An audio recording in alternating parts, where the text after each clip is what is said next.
I'm Tim Ruck, and I live with my wife Gay in National Trust property at Winchelsea, Wickham Manor Farm, with Biff, our border collie. And most of my life, I've been a fisherman in Rye, actually been a trawlerman in Rye. But I've been retired now about 8 or 10 years. But my life has certainly changed, but it started a lot different to that, and my life has changed completely. But my father was in the Royal Air Force, and we lived all around Lincolnshire and Yorkshire and all those areas which my father was in Bomber Command during the war. And I grew up with aeroplanes, and aeroplanes have been my life from then until right up till now. And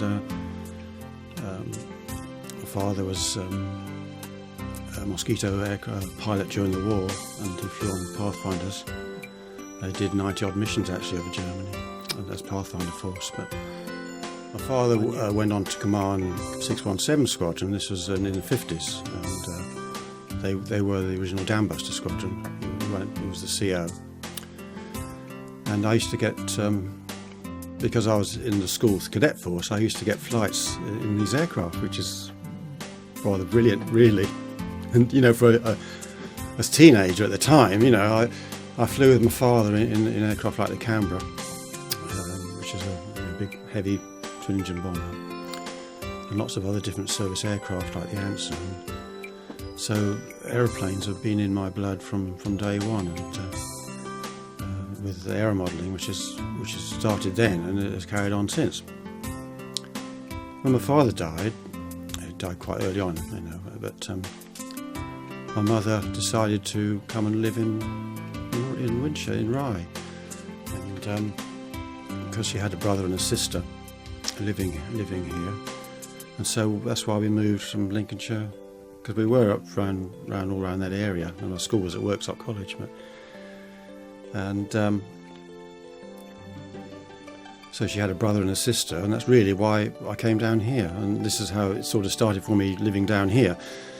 And my first job was Westlake Research Engineering. I was helped out on engines and things. I learned all about engineering at the time for a little while, and then my uncle got me interested in boats, and we bought a little yacht from the boat show, a little cabin yacht. You see, we weren't sailing, and so this brought me into a totally different life rather than aeroplanes and things. And I got interested in boats and sailing, and sort of after a while, I noticed all these little fishing boats coming in and out of Rye, because we were actually living down Rye Harbour at that time. And I got interested in fishing and the boats, and that's what started my life as a fisherman. And I didn't think for 1 minute that I was going to carry on as a fisherman, but I did for nearly 40 years. Which is, when you think of what happened before, it's like a strange thing that happened. But fishing is one of those jobs that's a way of life. It sort of gets hold of you. It's something about it. It's being out with nature, and this is the start of knowing things that I wasn't really seeing before. You see nature in its raw way, and the way that it can behave in the sea and everything. And I wasn't a very good fisherman to start with. I did a lot of damage to my gear, and I didn't. I mean, mostly fishermen are born into fishing to do any good, but I did learn the hard way eventually, and I had a friend who helped me a little bit, and I had a little boat, and in the end we were doing quite well. We had a bigger boat, and I got through quite a lot. But towards the end, this is after quite a number of years, it was taking a toll on my back and health in a way, because it's such a physical job. Being a fisherman, and I was struggling a little bit, and I didn't know at the time what was going to happen, but I know now what's happened, because I didn't know who Mike Freeman was, but I didn't know what the Royal Mission to Deep Sea Fishermen was, but he came down and saw me one day, because he was the local agent, and he did Dungeness, Hastings and Rye, and he came to see me, and he said, how are you getting on, Tim? Well, I said it was still right, just struggling a little bit, I got a few things, and he said to me, well, oh, that's really, I'm here to help if you've got any problems, and you'll help me out. And I said, well, no, I'm okay. I've got a back trouble, I'm having struggling with my back with work at the moment. And in the end, he helped me to actually get my back sorted. He actually got me into the London hospital. He helped me no end, and eventually it came to the point where I did give up fishing because I was struggling with one thing or another. But Mike Freeman was a great help to me, and he lived Ashburnham, and I didn't know Ashburnham. Ashburnham's Ashburnham. I didn't know where it was or anything, but he lived down a lane called Compass Lane at Ashburnham, and he said, "Well, come over sometimes, and we'll talk and one thing or another." And he got me talking, and he said one day to me that there's a course at Ashburnham that you might be interested in, And I said, well, I don't know. I don't think this will be going to be for me, you see. But okay, this is what we did, and it sort of went on from there. But as it happened, when I started to learn a little bit more about what it was about, Christianity, obviously what it was all about, that one day he said to me that, well, come over a few more times and we'll go through things, and we did.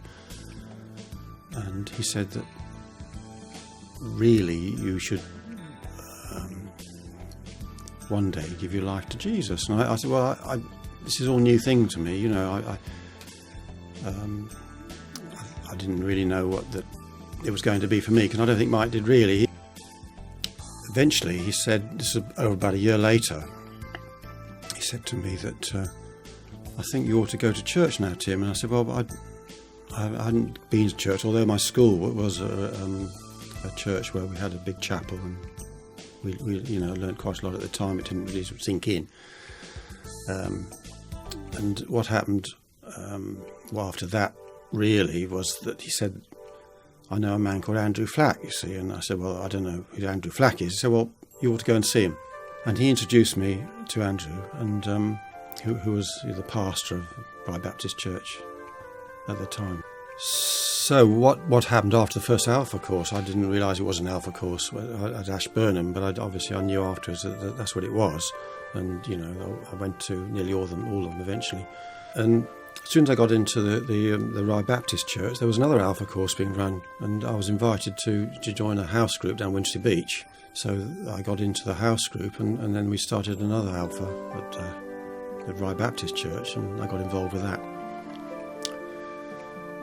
So then, of course, the second time round, you take it in a bit more, don't you? It's not quite the same as the first time round, and I learnt a bit more really, and it sort of went on from there. I think it was quite a slow process, but there was a time when I felt that this was right. And it's only recently, in a way, which is cutting it quite short, but I'll go in a bit further, that I found that I've got a good listening heart for people. But being a street pastor is something that I in a way, that the time scale of going out at night time, I was used to that because I used to go night fishing. I used to stay out at night, you see. So although I'm now retired and quite old, I didn't think I was ever going to do that again. I didn't think that was going to be... And I thought, well, okay. It's something that I like to do, and what I'm doing now, of course, so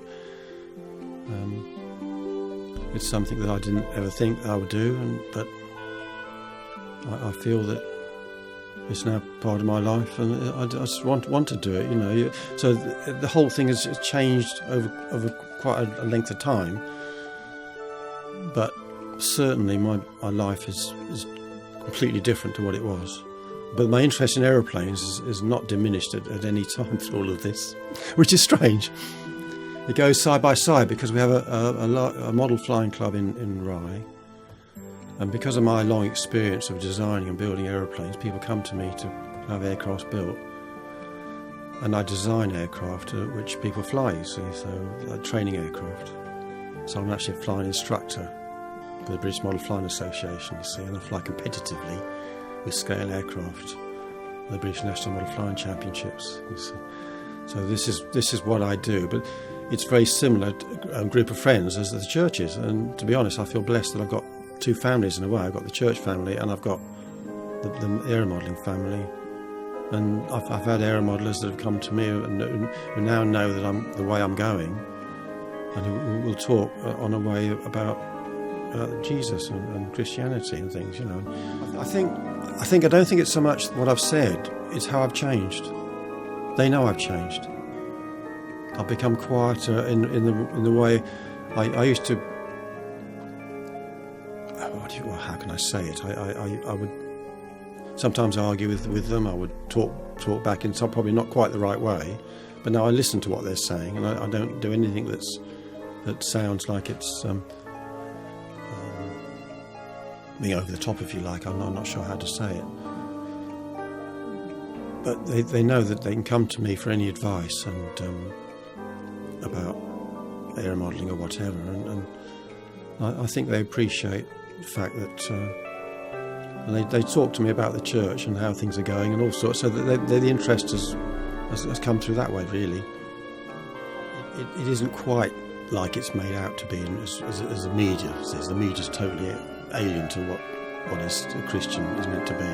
I think that without doubt.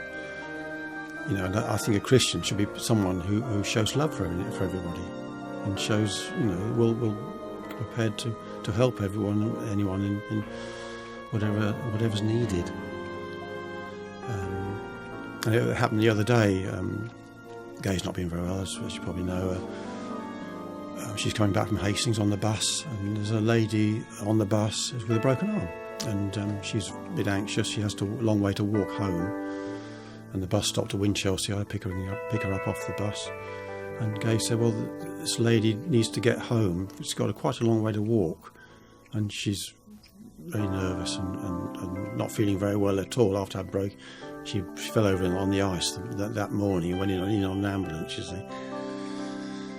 So I said, "Well, hang on, we better stop the bus. We go around where the bus stops next, and we'll pick this lady up." And we had to take her quite a long way to her house. And it was just the feeling that being there for people is the thing, isn't it, with being a Christian, I think. It's just been helping people if you can. I like the freedom that we have in the Baptist Church, the way it's done, the way that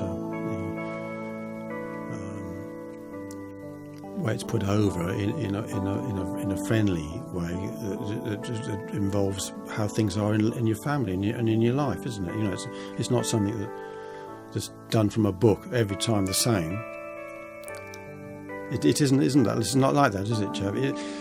It's something that it's all part of life, and that's how it should be. It should be a welcoming thing, and I think people do get the wrong impression of coming to a church. They think they just got to maybe sit there and not say anything, or just listen and whatever. But I mean, I think it's marvellous that it is a family. Yeah.